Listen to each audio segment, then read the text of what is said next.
Good evening, everyone, and welcome to Just Me tonight on Husker Heat. My daughter has abandoned me. I'm never going to forgive her for this.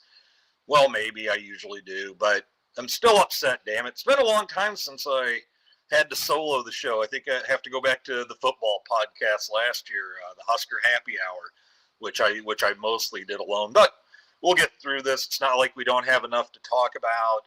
So welcome everybody who's showed up. It's, as the title says, it's tourney time. It is time for the Big Ten tournament. The Huskers finished tied for second in the Big Ten. It was a wild and wacky last weekend. We had, of the top five teams who had, honestly had the best shots to get the top four spots, get the automatic bye, it looked like most every team should sweep their opponent, and Northwestern was supposed to be on the losing end of that. They were playing UCLA, and they were in a tie for fourth, a three-way tie for fourth, but they had been kind of abysmal against good teams. They had a really easy conference schedule, which kind of padded the record a little, and that's going to happen right now in the Big Ten because you have 17 teams in the conference now, and you go one place for a weekend in conference play. So they tried to spread it out a little by having some 2-game series so they could sneak in like an extra weekend or two. But at the end of the day, I believe everybody was only playing 9 of the 16 opponents. So you're going to have, when you do that, you're just going to have some teams playing harder schedules than others. And it gets a little rougher when, even though they added 2 teams to go from 14 to 17. Southern Cal doesn't have a softball team. But when they add those teams, they kept the number of teams in the Big Ten tournament the same at a dozen. It used to be 14 and only 2 didn't make it. Now 5 don't make it. And, if your schedule's weighted a little tough and you're a middle of the road team, you're one of the 5 teams getting the boot. So what happened was we had Oregon in first, UCLA in second, and then Nebraska, Northwestern, and Ohio State all tied for third, and somebody's going to get bounced out to fifth and have to play the first round. Well, Oregon was playing Michigan State, looks like a sweep. UCLA was playing Northwestern, kind of looked like a sweep, looked like much stronger team. Nebraska had last place Maryland, looks like a sweep. And then Ohio State had kind of middle of the road losing record in the conference. I don't know if Illinois got in. We'll take a look in a sec, but I think they were on maybe the bubble there of getting into the Big Ten tournament, and that looked like probably a sweep for ranked Ohio State. So Nebraska takes care of business against Maryland. While that's happening, UCLA gets run ruled by Northwestern, and so Oregon can go clinch first place now, but they get beat by Michigan State, and so and then Ohio State plays a doubleheader against Illinois, loses the first game. So everybody loses in that group except for Nebraska, assuming you think UCLA is better than Northwestern, which I did. And so all of a sudden, Nebraska's got a half game lead up on Ohio State, and they're still tied with Northwestern, which is fine because they swept them, so they own that tiebreaker. And now they're like just a game behind UCLA. Then Saturday, and in the second game of the Ohio State-Illinois doubleheader, everybody does what they're supposed to. All four of those teams win. And so you head to Sunday, Oregon wins, they win the Big Ten. UCLA loses to Northwestern again. So Nebraska, like all they had to do is win, which they did, to clinch at least third. UCLA loses, so we tie UCLA for second in the conference. We're still going to be the third seed because we played them back in February at the Mary Nutter Classic. They won that game. We didn't play in conference play, so they get on the basis of that one win. They got the tiebreaker, and then Northwestern stays in fourth ahead of Ohio State. So Ohio State finishes fifth. So interesting stuff on what looked like was going to kind of be a boring weekend, but really original. That's why you play the games. So Nebraska sweeps Maryland, who ends up tied for last in the conference with Michigan State, I believe, or no, Rutgers. They both finished 3-19 as Iowa sweeps Rutgers, and Nebraska wins. The bats didn't go quite as crazy as I thought they would. You average 8 runs a game, which they did. You're doing pretty well, but you have to just respect how awful Maryland's staff is. They had a team ERA of 5.48, I think, going into the series, or maybe in the middle of it somewhere, which to baseball, that's the equivalent of like a 7.04 ERA when you treat it as runs allowed in 9 innings instead of runs allowed in 7. So this is just one bad staff in there. But I think we found one maybe worse, and we'll talk about them because they're factoring into Nebraska's tournament possibilities. But so Nebraska finishes the regular season, 38-12. 17-5 in the Big Ten, tied for second with UCLA, and then they move up. They moved up 2 spots in the ESPN and USA Softball polls and the Softball America poll, and move up 1 spot in the D1 Softball poll and USA Today NFCA poll. So they finish 19th in every single poll in all 4 polls. So I guess everybody agrees on where they're at. Their RPI moves up a little to 23. It's still not going to be high enough to get a home seed because I think they somewhat base that on RPI, and their strength of schedule. You know what? I didn't even bother to find that. I think it was in the high 40s. What I did look at was SEC's dominating college softball again. Well, last year they had 14 teams or 13 teams. I think they have 1 school that doesn't play maybe. And then the 2 teams they add are like Texas and Oklahoma, which have both been at like number 1 and 2 in the polls. So that's kind of insane where you're already last year, every team in the SEC made the tournament. This year, it looks like every team's going to make the tournament again. The lowest rated team is Missouri, who we split with, and they're still at number 40, which ought to get them safely in the field of 64, even with the teams that are going to be way out of the rankings from these odd conferences. I think they're the only team in trouble, and they'll probably host 8 of the 16 regionals too. 8 of the SEC team. The SEC is going to host half the regionals, and probably some more super regionals than anyone else. Let's see. So the Big Ten, where does that compare? UCLA and Oregon will host regionals. That's almost a given. Ohio State, Nebraska, and Washington are all solidly in. Indiana, Michigan, and Northwestern are in there in the 40s, and they're all kind of on the bubble. And then you have Iowa, Wisconsin, and who else? Sometimes I just can't read my own notes, but they've got 3 teams that are inside the top 64, but are likely out just because of the automatic bids. So Big Ten, I think they ended up as the fourth toughest ranked conference in softball, and the number 1 conference north of the Mason-Dixon line, which means something in baseball and softball. It's just different weather for everybody. You actually start hoping that you get kind of a crappy weather regional somewhere, just so Nebraska's probably on windy, drizzly, shitty days. Nebraska's probably got a little advantage against some teams. It's just the way it is. They're used to it, and Southern teams, can we call them soft? I think we can call them soft. A little soft probably when it comes to the weather. It drizzles and they're off the field down there. A bunch of softies.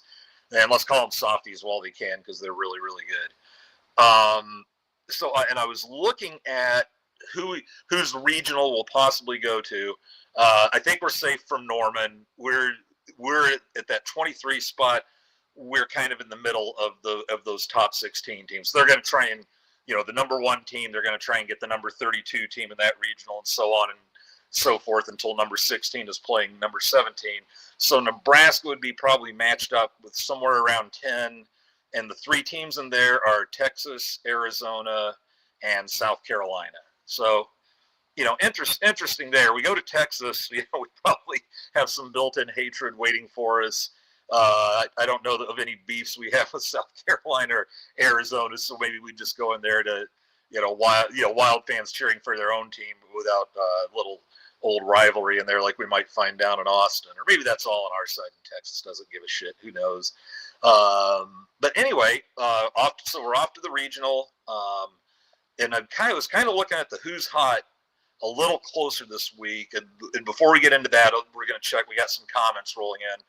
But we've got some players getting hot at the right time, and a weekend with Maryland will do that. That staff, I think they had a couple pitchers in there that have more walks than strikeouts on the season. I don't know if you're familiar with what a good strikeout to walk ratio is. It's not when the strikeout ratio is less than the walks. Let's take a look at comments here, and I'm just going to dive right in. We got Pitt Snipe. He spotted it right away. Even Andy, maybe Miley. No Miley tonight. She had something come up. Can't make it tonight, and definitely wasn't going to make it when when she texted me to say she couldn't make it. I just responded by going, "So you want to run it tonight? Did I hear that right?" She's like, "Oh, hell's no," And so yeah, she definitely wasn't showing up at that point. Let's started the show ranting about Miley. It's never too late to put her up for adoption. I kind of think it is. I think when they cross that 18, I don't know, and I could force anyone to take him after that. I'm just stuck at that point. Highlander Gunn is in. He's just one of our Corn Nation regulars like Pitt. Good to see you here. Let's see. And these guys are saying hi, and Pitt's like, not much. Mellow. Watch my Tuesday voice of the Huskers. Highlander says, "Yeah, I'm bonged up." And Highlander, if you didn't catch the record, it was 38-12 on the season, final regular season. Pitt says, "I don't follow the gals either. I just let Andy and Miley keep them up to speedish." Hey, if you are going to follow them, now's the time. All the Big Ten tournament, every single game's on the Big Ten network. So settle in. I tell people softball. It's I've told the story. Miley hates it when I tell the stories again, and I have to tell her, it's like, look, just because we're looking at our laptops and our iPads, Just got a text from Miley. She's been dragged into moving duty by her mother. So this is probably her third or fourth day doing that. So she's being a good person. She's not blowing me off for no reason. But no, if you're gonna watch this weekend. I actually Olivia Farrell, who's a full-time assistant now with the Huskers. Pitched for them for 5 years. She played the extra year at Coach Reville's request. Feeling they had something special going on there, but they needed like her arm to hang around for another year. And they go and win the Big Ten tournament. So pretty special year. Rhonda wasn't wrong on making that request.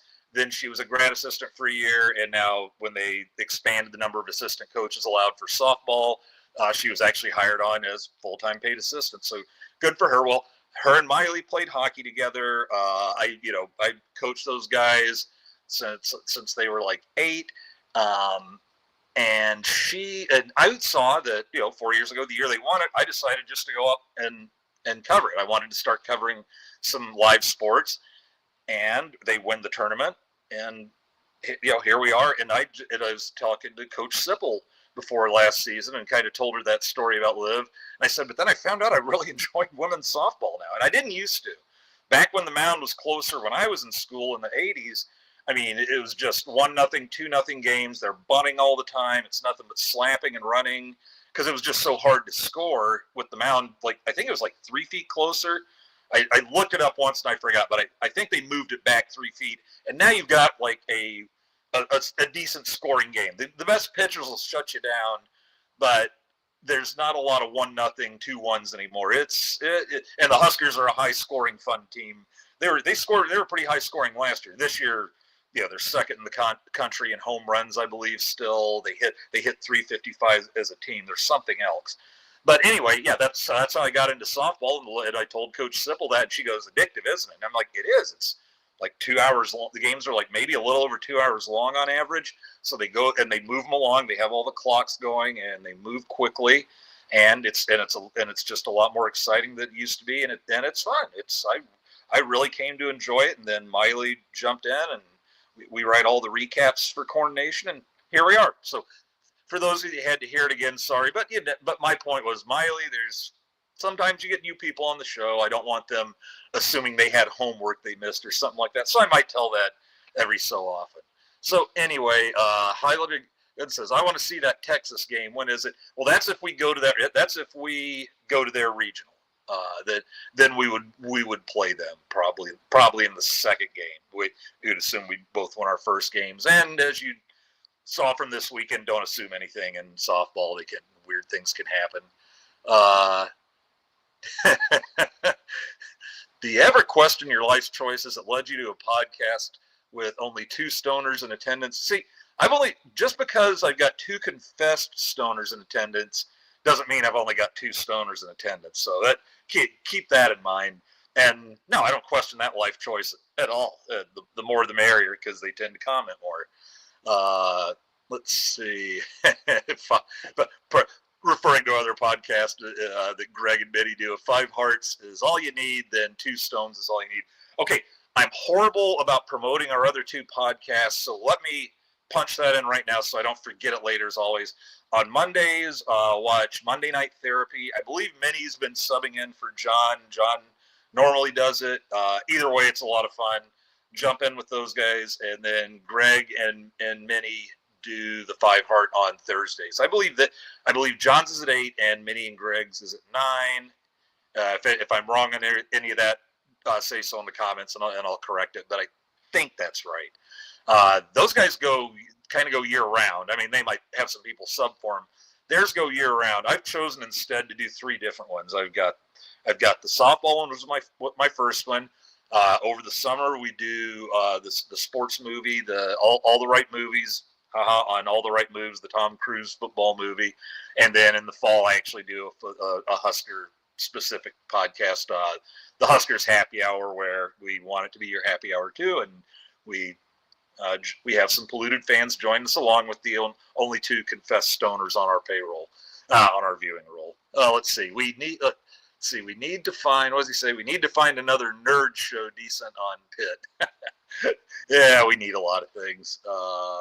But anyway, let's see. Let's go ahead and talk a little bit about who's hot, and it's a more important deal right now because the tournaments are starting. We got the Big Ten tournament. Another Big Ten tournament title would almost make the year worth it. What I'd like to see us do this year is win that regional for the first time in a while, wherever it is. And we've got the pitcher. This is why Jordy Ball's here, is to take that next step. But we didn't get in the top 16, so we're going to be the second-rated team in whatever regional we go to. So we're going to have to get over the hump against somebody better. But does every top-seeded team in the regional always win? Hell no. So why not us for once? And yeah, I know we're cursed and everything, but I feel like if a team's going to break that curse, it's going to be the softball team, because they kind of broke it 4 years ago and everything was woe is me, and then they win a Big Ten title, so why not them? Who's hot right now?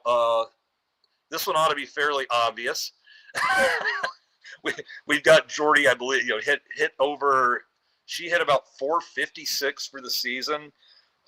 Both her and Ava Cusack hit a ton of home runs. I think they were both around 17 or 18. And in the final game, the 9-1, the only run rule game they won against Maryland, Ava absolutely blasted a line drive over the left center field fence in the bottom of the sixth to walk off that run rule game. Jordy led off the game with a home run. If you didn't read my recap, I went and rechecked it again. I'm always paranoid that even after editing it, I've still made all kinds of mistakes whatsoever or whatever.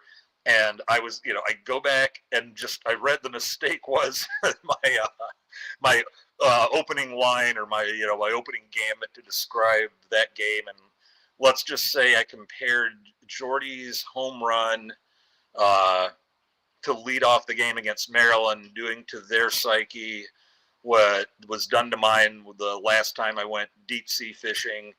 And let's just say I compared it to vomit and bird shit. And if you want the story, you'll have to go in and read it. So there. And then I decided I'm just a lunatic at times. But, it's like Dan Jenkins said when he pissed people off. He had a famous writer sports writer for the Fort Worth paper, and then eventually Sports Illustrated. And he said like his favorite pissed off letter he got once after a column a guy didn't like, a guy sent a letter in and just said, you got a problem, asshole. And he responded to the guy and sent one back and said, no, I've got a typewriter, you've got the problem. So that's, if I ever go overboard, it's going to happen. I have a keyboard in front of me. I'm going to do bad things sometimes. Anyway, there's Jordy, hot as a pistol. For the weekend, she got her 5th pitcher of the week, Big Ten pitcher of the week, to go with her Big Ten player of the week. She got last weekend for her hitting at Washington, and that gives her 6 player of the week awards on the year. That is a Nebraska record. The old one was 5, which she had tied last week. And I believe they said her 5 pitchers of the week are tied for most in a season in Big Ten history since they started giving out player and pitcher of the week. So Jordy Ball, not a shock there. Not a shock. Sam Bland she started off fine, and then she was hitting third, and she got in a rough spot. I think her average got down to the 220s. And Rhonda left her there because she was still tagging the ball hard. She was ripping it and just right at people or warning track drives and stuff like that. And then so she bumped back down to 7, started hitting the shit out of it again. And then she bumps her back up to 2nd. And since Rhonda made that move, Sam Bland and Jordy Ball, who moved into the leadoff spot just before Sammy moved into the number 2 spot, have just been making lives miserable around the Big Ten, pitchers' lives and defenses' lives. They have just been wrecking the ball. This weekend, Jordy went 5 for 11 with a double, 2 homers, 3 RBIs, a stolen base for good measure. She might be the fastest person on the team, too. And she walked once, so her on-base was 500 at 6 for 12. Sam went 5 for 10, 7 for 12 on base with her 2 walks, and she had a homer, 3 RBIs. and scored 7 runs. Say that again. Sam Bland scored 7 runs this weekend. She was just running wild. I had the privilege of out in Washington meeting her parents and her uncle, who just happened to be doing their little tailgate by the lake where where one of the reserved parking lots was, and I just went up, introduced myself. Just super nice people.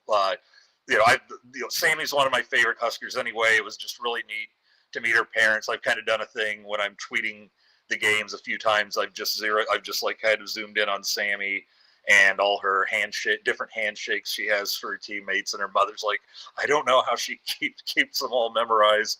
I just think she has that special something. She is just a ball energy, hustle, grit, hits the piss out of the ball. So we love Sam Bland here at Corn Nation, and she is hot going into the postseason. Another one who struggled a little when against good teams and kind of the preseason tournament. They're still regular season, but when they go travel everywhere, play a bunch of teams, she wasn't hitting that great against the good teams, and she didn't hit that great to start the regular season, but she was destroying the middle and not so good teams. So she came in, I think, hitting around 500. That drops down some. Well, she went on a tear again. She's hitting third or third now, I think. And let's see, that's Ava Cusack, and she was 4 for 10, but took a couple of walks. So her on base was 500, 6 for 12. She had a double, a triple, the homer that walked it off in the final game, and 5 RBIs and 4 runs scored. And she's been ripping it up for a few weeks now. She is ready for this postseason. Olivia DiNardo, who was on an absolute heater, starting with that UNO midweek game, where she, I think, hit a grand slam, and then maybe walked it off with a homer later. But I think she was like 4 for 4 in that game, or 3 for 3, or something like that.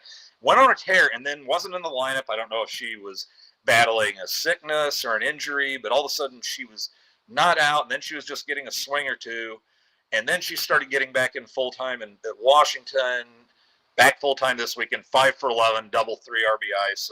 So nice to have Olivia. I've been calling her the ODN because it's quicker to type it on tweets, but Olivia DiNardo, again, hitting her stride for the postseason. Hannah Kamenzund, 4 for 8 with 3 walks. So she was 7 for 11, getting on a double, 2 RBIs, 2 runs. Abby Squire is back. Abby was 2 for 5, but took 4 walks. So she was 6 for 9 getting on base. Remember, Abby came in through the early part of the Big Ten schedule. Abby was on absolute fire. And then complete opposite, she just goes on an 0 for string. So she eventually moved out of the lineup. She was back in left field this weekend and got it done. A double, 2 for 5. Both of them were extra base hits. A double, a triple, 3 RBIs, 2 runs. Great job. Bella Bacon, 3 for 9, but she had a double. So that's down. It's still hitting 333, but yeah. So there's nothing wrong with that. And she had a double, 3 RBIs, scored a run. Ava Breadwell ended up 2 for 10 with 2 ribbies and a run. I can't really call her not hot, because, oh my God, I think she had a couple of lineouts, a couple of balls that just needed like another foot to get over the fence. She's hitting it well. She just had, as Nate Rohr, at Rohr the Crowd on Twitter, we love him, he's the radio guy, and he was just, it's just one of those bad luck weekends. She is just having bad luck. She's not hitting badly. And Lauren Kamenzund was 2 for 8, but got a walk, so she gets on 3 for 9, and throws up a homer, 2 RBIs, and scores 3 runs. It's only 2 for 8, but she's still getting across the plate. That matters. That's the object of the game. So we have a team where everybody's kind of clicking. The caveat is Maryland's not good, and I've already shattered their pitching staff, so no reason to do it again.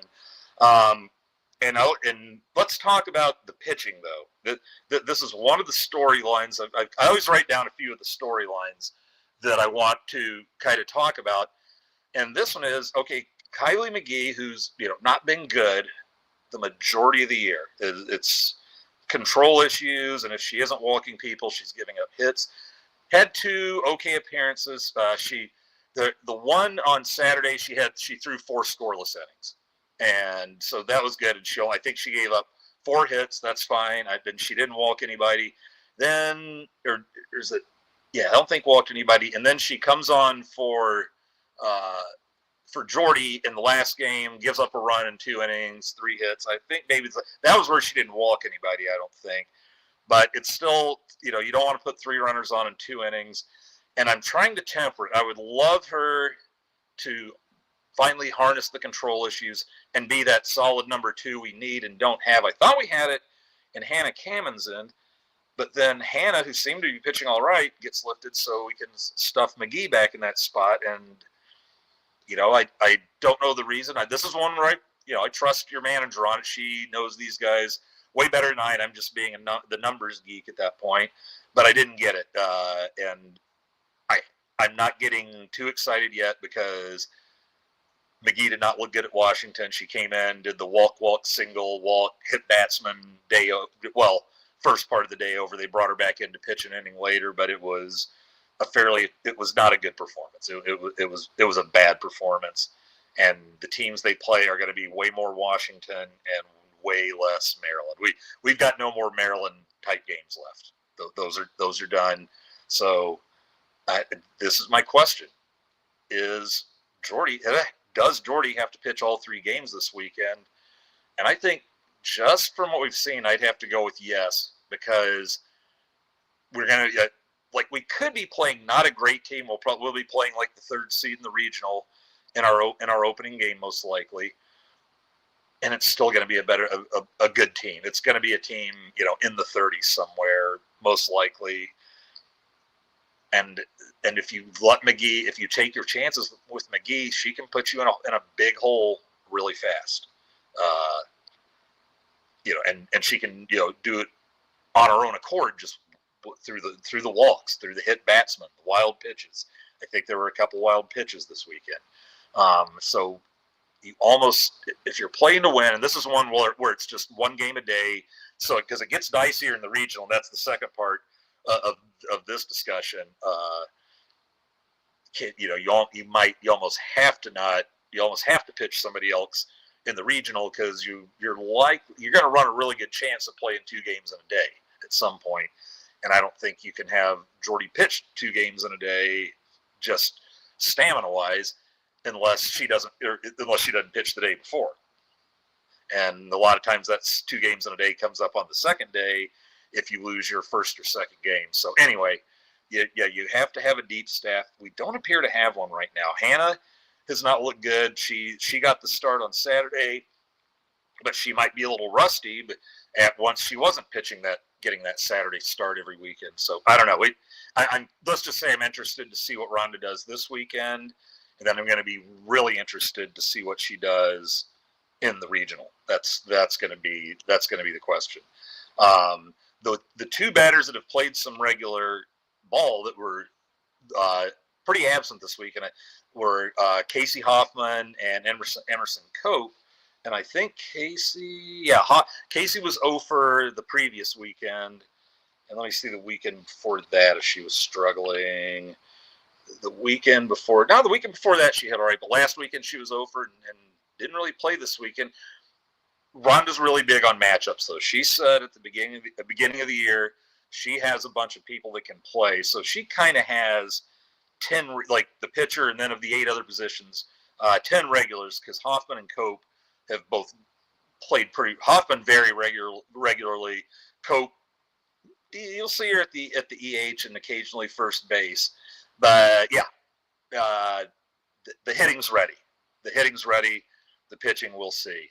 Let's take a look at the comments real quick. See if anybody has any thoughts there. Are they just getting, or are we just going to talk about smoking weed? Okay, Highlander asked, is John okay, or he's just taking a break? He's just taking a break. John's fine. He's as testy as ever. And also, it's J-O-N for that, John. Yeah, he said, Pitt says he did a guest spot on somebody's cast, saw the thumb, but haven't watched it yet. I gotta get John on this show sometime. I think I got John in. Did we do Blue Chips in the movie pod? I think I might have had John in for that, because John doesn't like paying players and I like needling him about it. Oh, no, Pitt went away. He's got to grab a water and coke. We'll tell you what, while you're doing that, I don't have Miley to chat while I chug me Propel, so give me just a sec.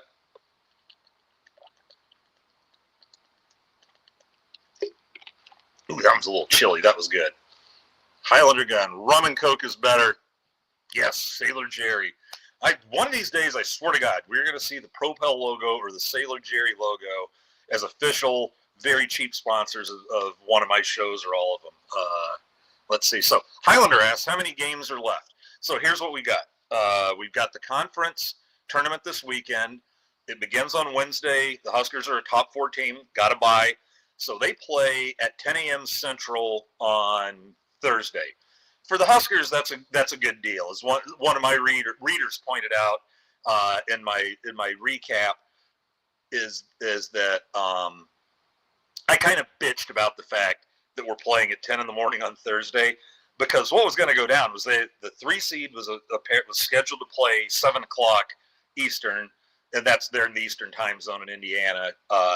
They were scheduled, I believe, they were scheduled to play 7 o'clock there.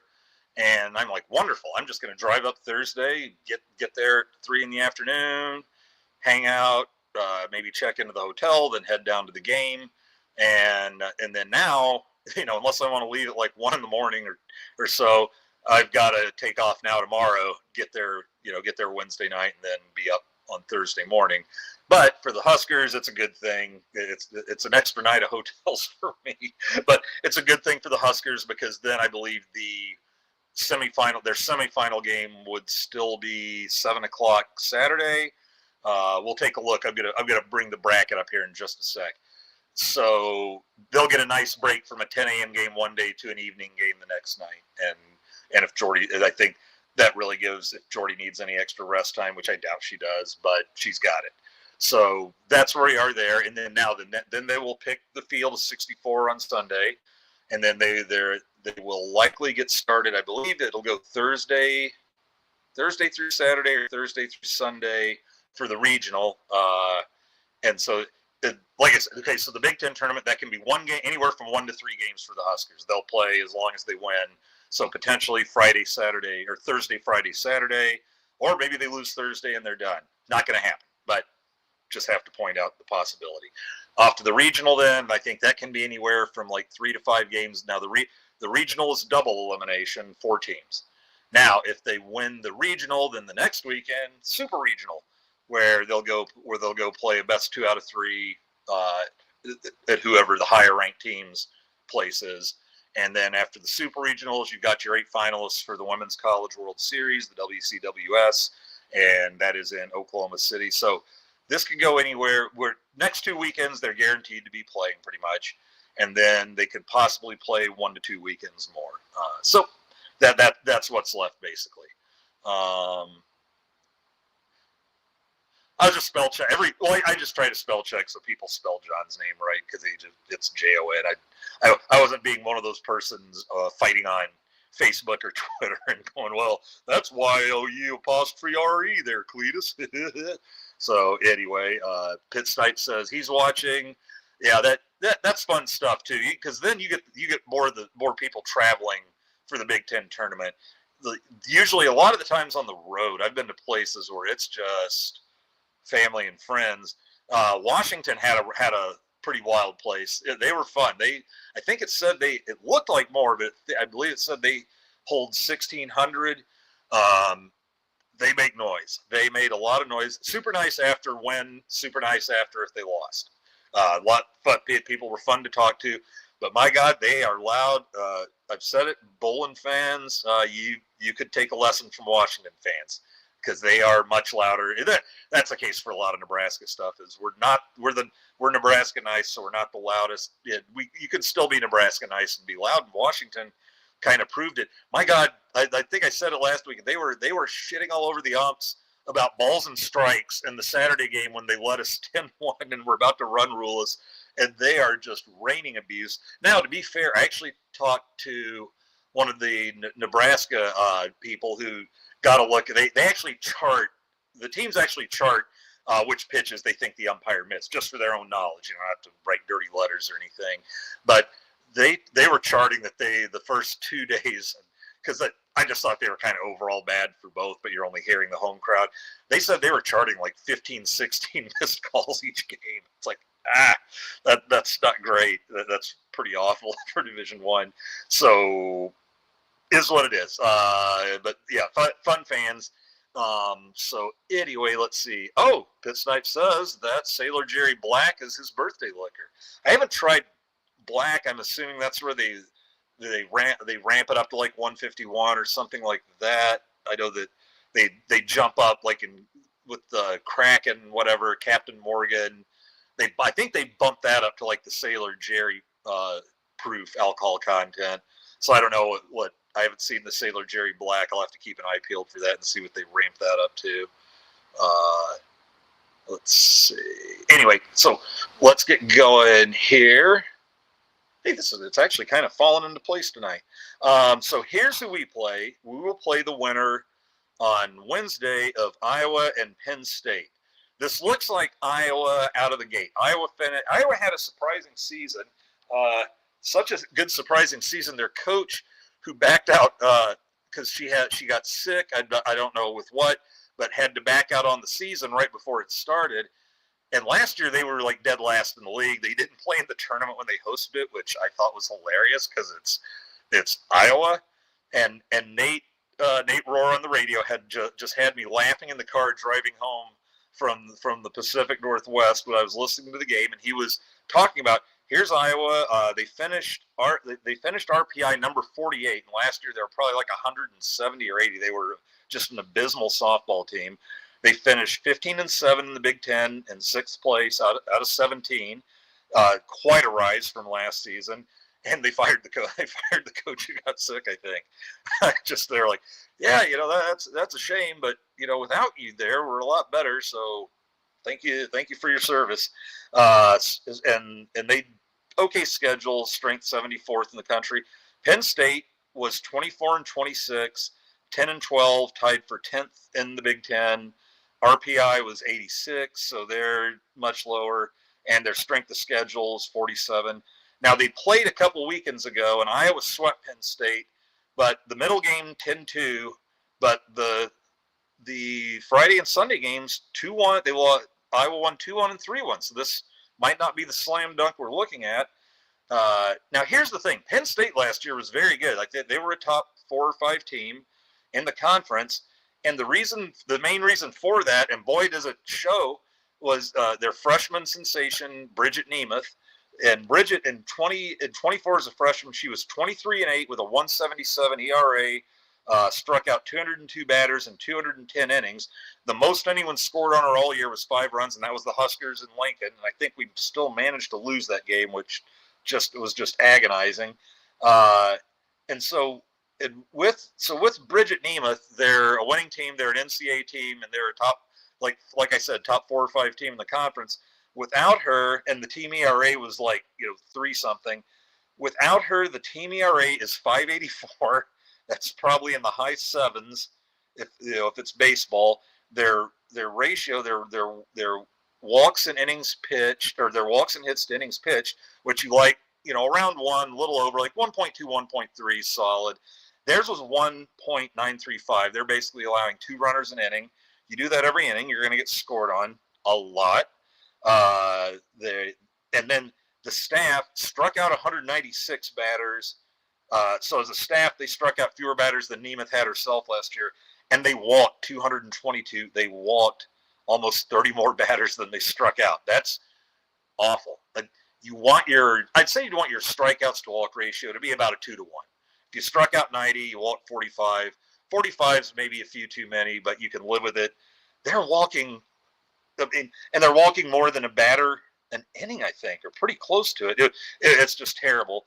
And it's a shame, too, because their hitting is solid. Penn State hits 331, 72 homers, 59 steals. Their OPS is 988, which is a very high team OPS. Now, Iowa's kind of the opposite. They have their pitcher, Jalen Adams, and that was Iowa was the game where Jalen and Jordy pitched on Friday, and Jalen just got rocked. She was out after an inning and a third, 6 or 7 runners, 5 or 6 runs, and just got torched. Then Jordy gets rocked in like the third inning the next day, and then then Jalen comes back and pitches well on Sunday, and then Jordy came back and pitched well in her next start the next weekend. But yeah, Jalen Adams, good pitcher. She's 25-5, 2.02 ERA. She'll probably be pitching, at least starting every game for Iowa. And then their lead hitter is Jenny Young, 366 hitter with some steals, just gets on base at a crazy clip, 482 on base percentage. Penn State, like I said, they've got the 72 homers. They've got three ladies in double figures in homers. Brooke Clausewitz, Maddie Gordon, we remember from last year, and Haley Brunson have 13, 12, and 13 homers, and then you have Megan Ricks who has 10 steals. They will run and they will pound it, but it's not been enough their pitching is getting pounded worse. Iowa not near the hitting team. They only hit 269 as a team, not any power to speak of, 29 homers, not real fast, only 20 steals. Nebraska's heading this now. It's time to brag on the Huskers a little as we wind down. The Huskers are hitting 355 as a team, an on-base percentage of 434, 98 homers, second in the country, 40 steals. They'll run some, and a 1.081 OPS. That's on base plus slugging. Their team ERA is 2.57. This is Jordy ball driven, obviously. 1.253 WHIP. And 339 strikeouts against 136 walks. 3-to-1 strikeout to walk ratio. That's more like it. So those are the two teams where we're going to play, or we're going to play the winner of that game on Wednesday. And God, I can't stand either of them so good. I'll get a little worked up. I just think Iowa and Penn State are both a bunch of creeps. Not 100%, but it's definitely up there. So. That's what we're looking at. Let's see. Did we pop a few more comments? Oh, they're still. I think I'm still getting ragged a little. Or maybe this is Greg is like an English teacher with spelling. I assume he's talking about Mr. Mahochko or Mahochko.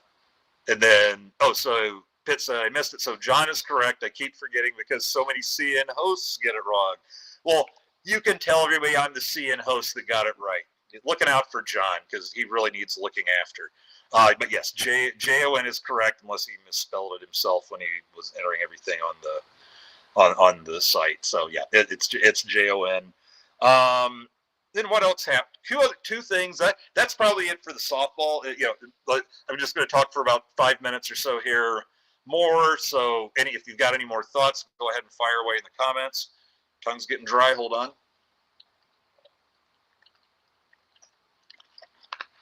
Oh my God! And watermelon, it really is my favorite flavor. Love the watermelon. I got to find a watermelon drink that won't sugar me up too much, but provide the appropriate amount of booze. So anyway, couple interesting things in football. Got Trey Taylor, big pickup. He's considered like the number 3 quarterback, grab for 27. Like this year, Pittsburgh got number 1 Bryce Underwood. Well, we're getting number 3 in 27, and it really and he looks like he likes to hit the recruiting trail. Like Dylan Raiola was like a madman recruiting other recruiting players, and he and Trey Taylor had a picture together, and it looks like Trey's the same way. A good quarterback wants good people around him, and Trey is already like Dylan, looking to try and surround himself with some talent. So great pick there. I love that. We've got our quarterback now. We've got our quarterbacks now for 25, 26, 27. TJ Lateef is here for 25. He enrolled early to do spring practice. We've got Dayton Raiola for 26. And I don't know if you've seen Dayton's getting bigger. I think he might be getting as tall and as big as Dylan. And for crying out loud, their dad's Dominic Raiola, their uncle's Donovan. This is not a small family. These are guys that in a different world would probably already be putting the beef on to get up in the 280s, 290s for their recruiting cycle. But instead, we're trying to keep them in below 240 at quarterback.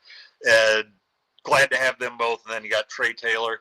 And you know what? The odds are that probably at least one of these guys will end up transferring. I don't know if you followed when The Athletic did a really good article on the portal and then the quarterback specifically, because the quarterbacks leave more than any other position, and they did a good job of making you understand why. It's because they want to play, and a lot of times it's not necessarily there. It's not necessarily there at a lower school and make the jump to the higher one. That happens a lot. And why wouldn't it? Someone say, "Oh, it's not fair for the small school," and it's like, yeah, but are the players there to serve the university, or is it the university to try and create the best future for the players? And you're gonna get that future. Look at Cam Ward going from more as an incarnate word and ending up at Miami. I'm not saying you couldn't make it from incarnate word, but you're going to get a lot more looks, and people are going to have a better opinion informed of you if they can watch you every week. So it's not just something to think about. But the point was that quarterbacks leave, and they say quarterbacks going into their junior year who haven't started a game by then are like 75% likely to transfer. So it then, if they don't get the shot their junior year, it may be moving up, it may be just moving down so they can play, so they don't want to spend their last year's on the bench. And I get it, injuries happen, but at some point, maybe if you've got the guys that only have that year left and aren't playing, I get that. I get that. Screw it. I'll go to 1AA. Just I want to play one season anyway. Got Trey Taylor. Didn't mean to turn that into a whole thing going, and by the way, they're going to leave. Sorry. And then the other piece of news was, so I'm out in Washington writing I wrote some of the defensive previews. I did the linebackers, the defensive backs, and then I did the special teams. But with the linebackers and defensive backs, I just came at it from the angle of, okay, who's most likely to stick? And and once you start looking at it, who's a walk-on, who's not, who's played, when were they recruited, or because are they going to recruit a guy in 24 and then boot him off the team in 25? The guys that got recruited more recently is, let's say, someone who got recruited 3 years ago and really hasn't made any kind of impact, starting or getting in the rotation or anything. Someone who's not seeing the field, even if they're on scholarship, they're probably going to go. So I hit it from that angle. I'm so proud of myself. I do a wonderful job, and then come to find out a day or two later that the judge in the House settlement has put it off for not indefinitely as in never. I think they're thinking more June or July, but the coaches or the school side of it came back and said, the schools came back and said, well, you can't cut the rosters to 105 then. If we've got to give these guys more time than a month and a half or two to let them go find new schools. And everybody thought it was going to be a done deal by about the time spring ball got over. And then there you go. You can let them go after spring. They've got spring to find a new team. Then they can go be on workouts. Even if it's just, say, the walk-on guy finding his 1AA or Division II team. These are guys that, the Husker athletic departments, and I assume many of them, will be scrambling to help these guys find a landing space just for all the hard work they put in trying to make the team at Nebraska.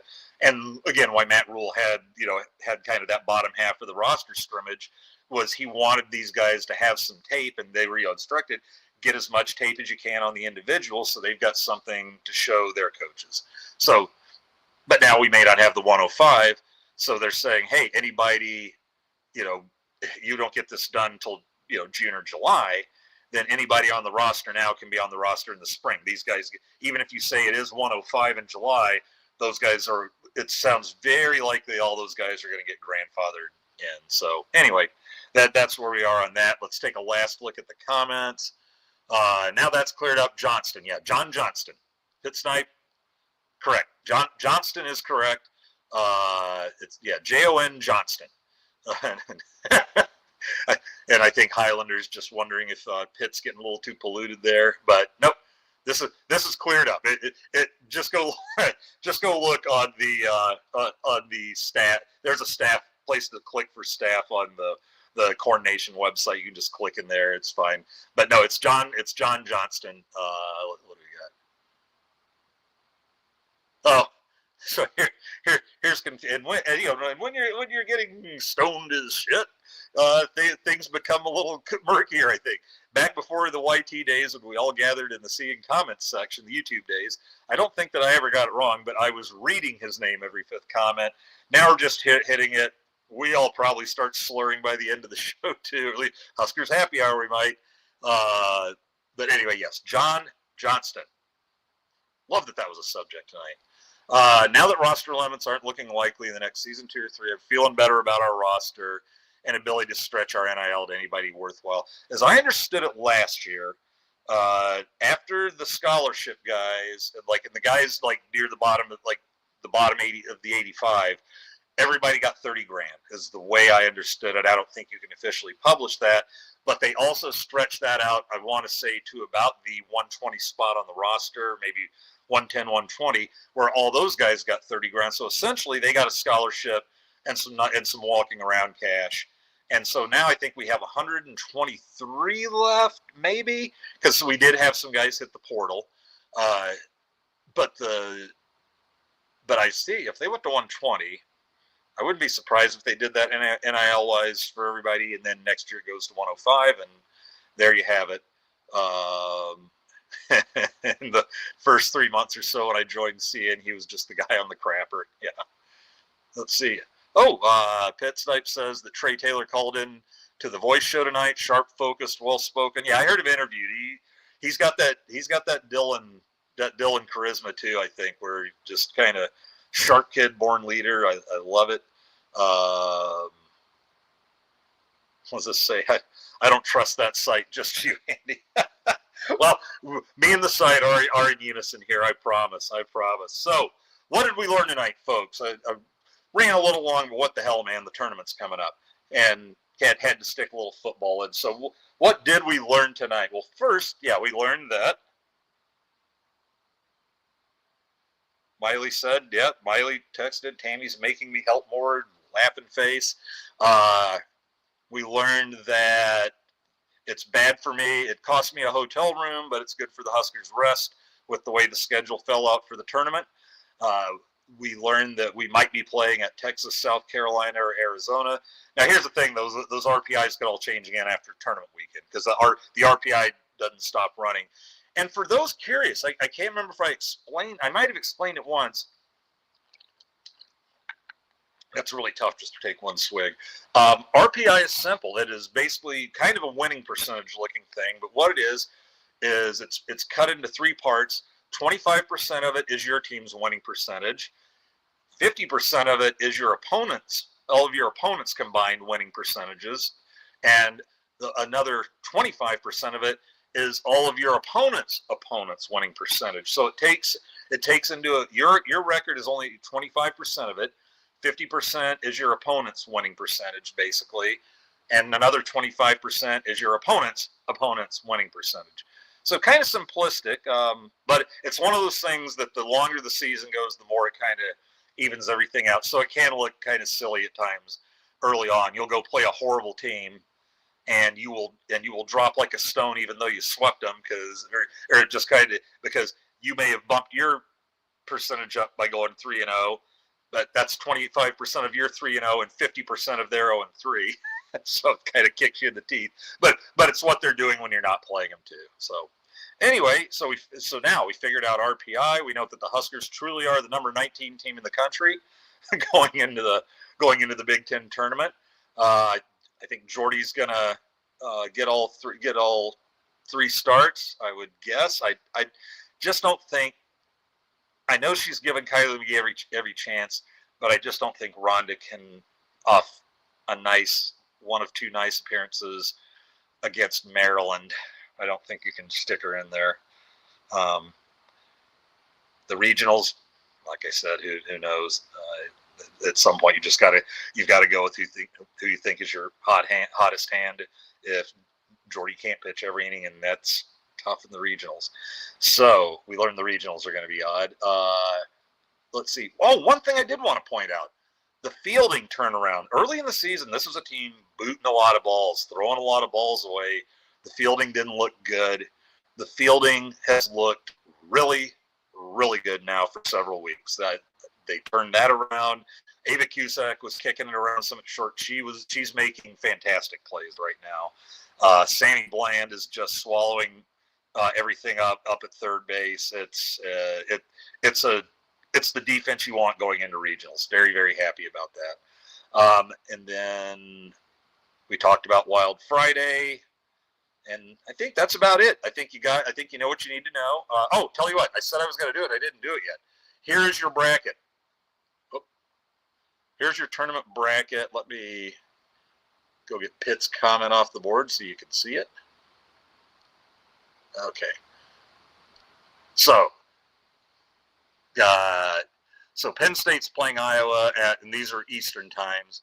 So they're playing at 10 o'clock, and then we'll play the winner of that game. And it looks like now we'll be playing the 4 p.m. game. Yeah, instead of the 6:30 p.m. game, we'll be playing the 4 p.m. game on Saturday if and when we beat Penn State or Iowa, and then that will get us in the championship game at 3 p.m. Central on Saturday. This is Wednesday, Thursday, Friday, Saturday, against what is likely to be, let's see, well, it looks like we're going to have to get by UCLA, and I'd very highly favor Oregon in their half of the bracket. So if we get there, we'll have to probably beat UCLA and Oregon back to back. But Washington could give UCLA a game, and they did inspire confidence losing 2 out of 3 to Northwestern. That was interesting. Let's see here. There's Ava. There's an ecstatic Rhonda. Shaking Ava as she runs. That's after she blasted the game-ending home run. Here's a look at the fans before the game, just watching the gals warm up. I was out playing. I'm trying to get along with my camera, and I'm going to look back one last time to the Pacific Northwest. Here is shot I got there, Mount St. Helens. I took a trail to where I was just a few miles, and that picture does not do it justice. That is one damned majestic peak. Is this a different one? Let's see. That might be the same one. Here is Mount Hood from a walking park. The view, well, zoomed in some, but that's Mount Hood from a walking park in Portland where I spent a couple of days. And there's the view of Mount St. Helens all the way from Portland, Oregon. It's only 8,300 feet high, but the thing is, the mountains coming out of the ground in the Pacific Northwest are popping up from like 1,000, 2,000 feet, whereas the ones in Colorado are popping out of like 7,000, 8,000 feet. So that's some kind of mountain. It must have been something to see back before it blew its cap, and the ash cloud floated over Omaha. And this is a lake just a few miles from Mount St. Helens. Just gorgeous view there. If you ever have a chance to take a drive up to Seattle through, Montana, Oregon, that country, you won't be disappointed. I went 2 days each way, and on the way back, I came across like Oregon, then down through Idaho and Utah. Utah's unbelievable. Northern Utah. I lived in Brigham City as a kid, and I did not remember those peaks bursting out of the ground. And then back home through Wyoming and down I-80, back to where I am now, and I'm back on the road again tomorrow. And we'll see y'all next Tuesday. Talk about hopefully a Big Ten tournament title and the regional coming up. But we'll hold off on the regional for now. Let's just go win ourselves another Big Ten championship and beat two of our new conference mates from the West Coast doing it. Good night, everybody. Thanks so much for watching, listening. Oh wait, somebody comments went blasting again. Nice pick. Highlander said nice picks. Thank you. Pitt Snipe has a lab experiment. Let's just leave it at that. And let's see. At that point, Pitt and Highlander are just comparing product. So see y'all next Tuesday. I should have the preview up tomorrow morning, the Big Ten tournament preview on the website. I'll have all the game recaps and tweets from West Lafayette, assuming I get there safely, because sometimes you just got to take chances on the road. I mean, drive safely. So, go Big Red. Good night, everybody. Love y'all. Miley, hope you didn't break your back moving shit tonight. And I'll see y'all when I see y'all. See you later. Oh, and just to have some fun for the end credits, I just threw up the video of the Indiana coach throwing her fit and getting tossed out of the game. Good night, everybody. Okay, so for reference, this girl, which I don't know if it was this one, but then they walked it off. They walked it off. Wait, she pushed her later in the game? Earlier. Mm-hmm. Which is why she has that stink out look on her face.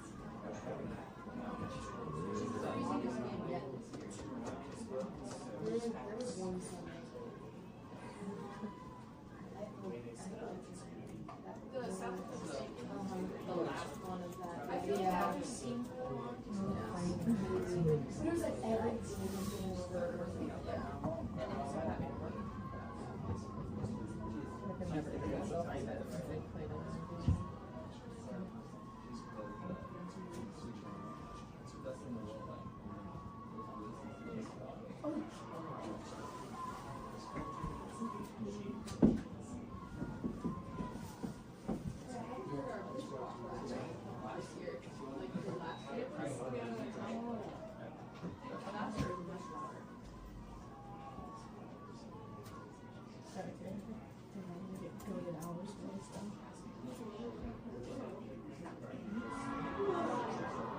Oh, it wasn't the same chick.